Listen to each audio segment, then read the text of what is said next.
Je m'appelle Sarah, j'ai 24 ans. Et aujourd'hui, je vais vous raconter l'histoire douloureuse de mon ancien patron, Monsieur Dubois. Obsédé au point de vouloir m'imposer une relation que je n'ai jamais désirée. J'ai refusé ses avances. Et pour cela, il a décidé de me renvoyer. J'avais 24 ans, des rêves plein la tête, des étoiles dans les yeux. Je croyais que tout était possible, que l'avenir m'appartenait. J'étais animée par une énergie nouvelle, une envie de conquérir le monde, de laisser ma trace. Chaque matin, je poussais la porte de l'entreprise avec détermination, le cœur battant d'espoir. Je me disais que c'était ici que tout allait commencer, que mes efforts seraient enfin reconnus. Ce n'était pas juste un travail, c'était une promesse d'avenir. Un endroit où je pourrais grandir, apprendre et peut-être même m'épanouir pleinement. J'avais sacrifié tant pour décrocher ce poste d'assistante marketing. Les soirées entre amis, les week-ends en famille, tout était passé au second plan. Je voulais réussir, coûte que coûte. Je voulais prouver ma valeur, montrer que j'étais à la hauteur, que je méritais ma place dans ce monde exigeant. L'open space, ces cloisons grises, c'était mon champ de bataille. Un lieu impersonnel, mais où je croyais pouvoir faire la différence, même si tout semblait figé. Je croyais pouvoir m'y épanouir, grandir, simplement en étant moi-même. J'espérais que ma passion et mon authenticité suffiraient à ouvrir des portes. Mais l'atmosphère était glaciale. Les sourires forcés, les conversations chuchotées, les regards fuyants, tout trahissait une tension sous-jacente. Une tension sourde flottait dans l'air, pesante, presque palpable. On sentait que chacun avançait sur la pointe des pieds, craignant de déranger l'équilibre fragile.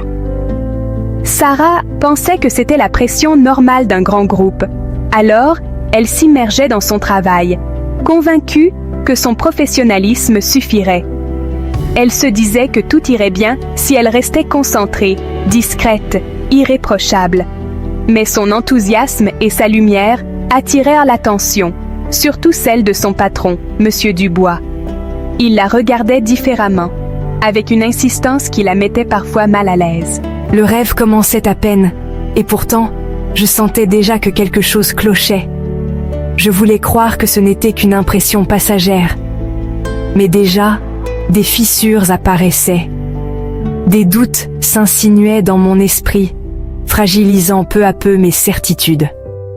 Les murs du bureau se resserraient lentement autour de moi. L'espace qui me semblait vaste au début devenait étouffant, presque oppressant. Je me répétais que j'étais forte, que rien ni personne ne m'arrêterait. Je me raccrochais à mes rêves, à ma volonté de réussir, malgré les obstacles qui se dressaient. Mais le compte à rebours avait déjà commencé. Sans que je le sache, chaque minute passée entre ces murs me rapprochait d'un point de bascule, où tout allait changer. Tout a commencé par des regards qui, au début, semblaient anodins, presque perdus dans la routine du bureau. Mais très vite, ils se sont transformés en quelque chose de plus lourd, de plus insistant. Pas professionnel, mais insistant, dérangeant. Ces regards s'attardaient, franchissaient la frontière invisible du respect. J'essayais de l'ignorer, mais ce regard me brûlait. Il me suivait partout, jusque dans les couloirs, à la machine à café, même lorsque je tournais le dos. Une voix intérieure me criait que ce n'était pas normal, que je n'étais pas paranoïaque. Mais je me disais que j'exagérais. Je doutais de moi, de mes impressions, comme si tout cela n'était qu'un mauvais rêve. Puis sont venues les remarques. Elles étaient d'abord subtiles, glissées entre deux phrases, mais leur sens était clair. Cette robe vous va à ravir, Sarah. Vous illuminez la pièce. Vous êtes bien plus agréable à regarder que ces tableaux de chiffres. Ce genre de phrase me mettait mal à l'aise, mais il semblait ne pas s'en rendre compte. Je répondais par un sourire crispé, puis je retournais à mes dossiers, espérant que cela s'arrêterait là. Mais rien ne changeait. Elle érigeait un mur de professionnalisme, tentant de se protéger derrière son sérieux, mais il continuait, imperturbable. Ensuite, il y a eu les invitations, des prétextes pour prolonger les échanges, pour créer des moments à part. Sarah, restez après la réunion. Nous devons discuter d'un point. » Sa voix était douce, mais son insistance pesante. Prétexte à la garder seule, à instaurer une proximité non désirée, à franchir une nouvelle limite. Puis, les invitations sont devenues plus personnelles, glissant du professionnel vers l'intime. « Et si nous allions dîner un soir, pour parler de votre avenir ?» Il essayait de rendre cela anodin, mais je sentais le piège. Je préfère ne pas mélanger le professionnel et le privé. Je devais poser mes limites, même si cela me coûtait. Chaque refus était une petite victoire, mais l'ambiance devenait irrespirable. Le malaise s'installait, pesant sur chaque geste, chaque parole. Sarah redoutait de venir au bureau. L'idée même de croiser son regard la paralysait. Le regard de son patron était devenu une prison invisible, l'enfermant dans une peur silencieuse. Elle se battait avec ses seules armes, le silence et le travail, espérant que sa ténacité finirait par la protéger. La pression montait. Les refus de Sarah ne faisaient qu'attiser l'obsession de son patron. « Pour qui se prend-elle? Je vais lui montrer qui commande ici. » Il la surveillait, critiquait son travail, la convoquait pour des motifs futiles, la forçait à rester tard. Le soir, je m'effondrais. Je voulais juste travailler, être en paix. Malgré l'épuisement, Sarah continuait de refuser. Sa dignité n'était pas à vendre. Elle puisait sa force dans ses valeurs, refusant d'être une victime passive. L'escalade était inévitable. Frustré, Monsieur Dubois devenait plus menaçant. « Votre contrat arrive bientôt à échéance. Une bonne évaluation serait utile. » C'était du chantage à peine voilé.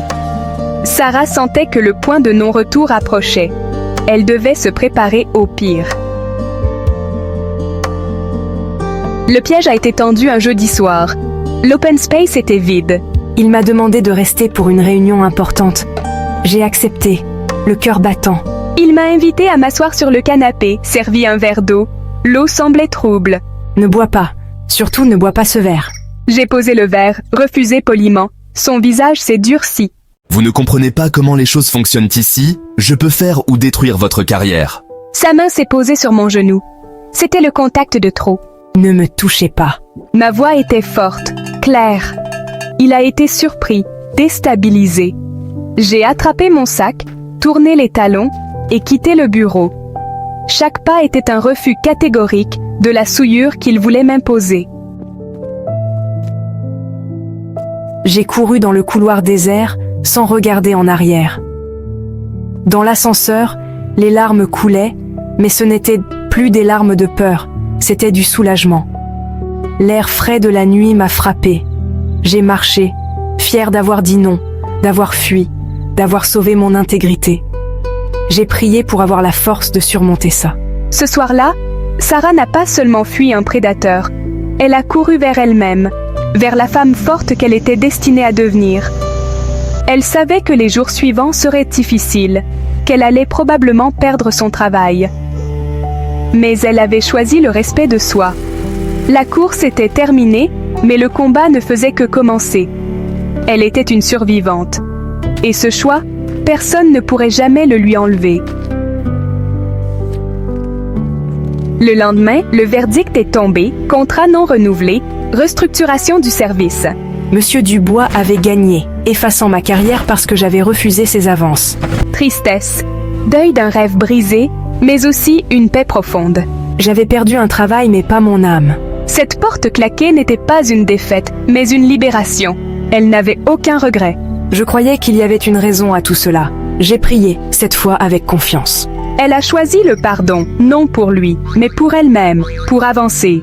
J'ai compris que ma valeur ne se mesurait pas à mon statut professionnel, mais à mon courage. La porte de l'entreprise s'était fermée, mais celle de sa propre estime venait de s'ouvrir. Les semaines suivantes ont été difficiles, mais Sarah a refusé de se laisser définir par ce qu'elle avait subi. J'ai utilisé ce temps pour me reconstruire, entourée de mes proches. Je n'étais plus seule.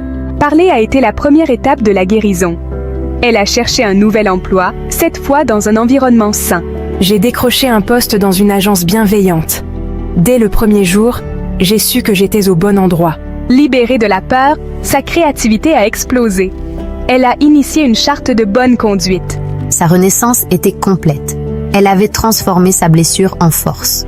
Son engagement contre le harcèlement est devenu une partie d'elle-même. Je voulais que mon histoire serve, qu'elle donne du courage à d'autres femmes. J'avais trouvé une nouvelle mission, que plus aucune femme n'ait à choisir entre sa dignité et sa carrière. L'histoire de Sarah est celle de tant de femmes. Elle incarne le vécu silencieux de milliers de personnes qui, chaque jour, affrontent l'injustice dans l'ombre. Derrière chaque regard baissé, chaque sourire forcé, il y a une histoire qui mérite d'être entendue. Il est essentiel de la raconter pour briser le silence. Parler, c'est déjà commencer à se libérer, à reprendre le contrôle sur sa propre histoire. À toutes celles qui vivent cela, écoutez votre instinct. Même si la peur ou le doute vous envahissent, votre ressenti est précieux. Il vous guide, il vous protège. Si une situation vous semble anormale, elle l'est.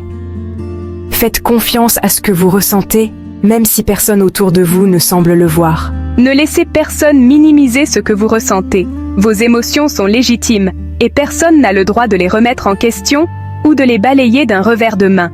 Votre ressenti est votre meilleur allié. Il est le premier pas vers la reconstruction de votre confiance et de votre force intérieure. Le harcèlement détruit la confiance en soi. Il s'insinue lentement, ronge l'estime de soi et laisse des traces profondes, parfois invisibles aux yeux des autres. Il faut agir avant qu'il ne fasse des dégâts irréparables. Parlez-en. Cherchez du soutien, osez demander de l'aide, même si cela semble difficile. Le combat peut sembler insurmontable, mais le prix du silence est bien plus élevé. Le silence enferme, isole et perpétue la souffrance. La dignité n'est pas négociable. Elle est la base de tout respect, de toute justice, et elle doit être préservée à tout prix. Votre intégrité n'a pas de prix. Elle est votre force, votre lumière dans l'obscurité. La force de dire non, de partir, de se choisir avant tout le reste, c'est un acte de courage immense. C'est le début d'une nouvelle histoire. Dénoncer, c'est un acte de courage pour soi et de solidarité pour toutes les autres. C'est refuser de laisser la peur gagner. Votre voix, ajoutée à d'autres, peut devenir un cri que la société ne pourra plus ignorer. Ensemble, nous pouvons changer les choses, faire évoluer les mentalités. Ensemble, nous sommes plus fortes. Nous nous soutenons, nous nous élevons et nous refusons de rester invisibles. Ensemble, nous pouvons mettre fin à cette culture de l'impunité. Nous pouvons bâtir un avenir plus juste pour toutes. Vous n'êtes pas une victime, vous êtes une combattante. Votre courage inspire, votre histoire compte, et votre voix porte l'espoir d'un changement durable. L'histoire de Sarah nous enseigne que notre dignité est notre bien le plus précieux. Aucune carrière ne vaut qu'on sacrifie son intégrité. Ce n'est pas un choix, c'est une affirmation de qui nous sommes. Survivre au harcèlement, c'est guérir, retrouver la confiance, transformer la douleur en force. Le combat contre le harcèlement est l'affaire de tous. Nous devons apprendre à nos filles à dire non sans peur. Même après la pire tempête, le soleil peut briller à nouveau. À toutes celles qui luttent en silence, sachez que votre force est immense. Vous avez le droit au respect, à la paix, à l'épanouissement. Votre victoire ne sera pas seulement de survivre, mais de vivre pleinement, la tête haute. Et cette victoire, personne ne pourra jamais vous l'enlever. Merci d'avoir regardé ma vidéo jusqu'à la fin. Merci de liker, commenter et partager avec vos proches notre histoire.